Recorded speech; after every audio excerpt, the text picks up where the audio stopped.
She's saying it's all consensual, that this was a 50 Shades of Grey type fantasy.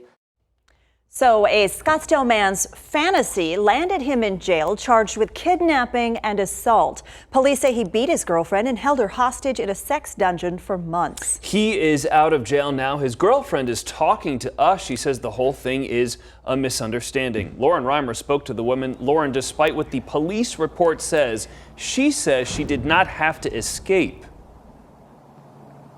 That is correct, and she admits that their relationship might sound unorthodox to a lot of people, but she insists that it was all consensual from the beginning. It was not kidnapping. She says it wasn't abuse, but all of it taking place at their Scottsdale home here near Thunderbird and 94th Street. I love him to death. This woman, who has asked us not to show her face, says she met her boyfriend, Jason Smith, on a dating website called Special Benefits. It wasn't long before she moved into his Scottsdale home. I've never had anybody make me laugh like he does. They agreed to a bondage relationship where violence was involved. She says she even signed a contract allowing him to do those things. She says one day in March was especially extreme.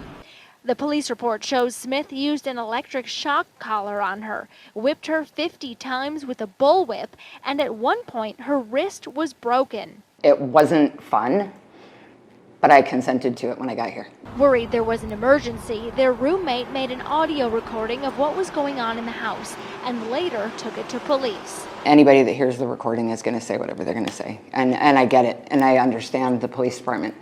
If I was a cop and I heard that, I'd have kicked the door off the wall. You know, that's just how it goes. But I'm not bound and gagged and locked in a closet. Smith was charged with aggravated assault and kidnapping because police say his girlfriend endured this for several months. It's an unusual case for me. I haven't had this type of case where we're dealing with a BDSM component and then kidnapping charges. I can understand how that can come into play and how that can be misconstrued based on the very nature of BDSM. Smith has been able to post his $250,000 bond, so tonight he is out of jail, but cannot go home or see his girlfriend as part of his conditions of release.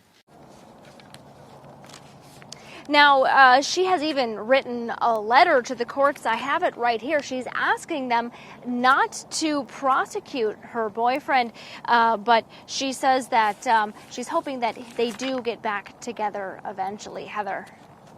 Okay, so Lauren, there's some discrepancy here. I'm reading the Form 4 police paperwork here. She's saying she didn't have to escape, yet in this paperwork, she's detailing the friend who assisted in her escape. She's talking about how she snuck out of the home. She had to make pre-arrangements on who was going to pick her up. How does she go back on that now? Why is she saying this is wrong?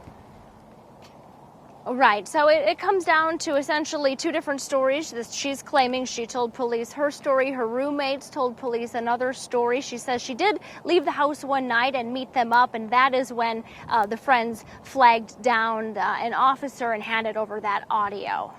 Very interesting case, lifestyle aside. Lauren Reimer will continue to follow this and see what happens here. Thank you very much.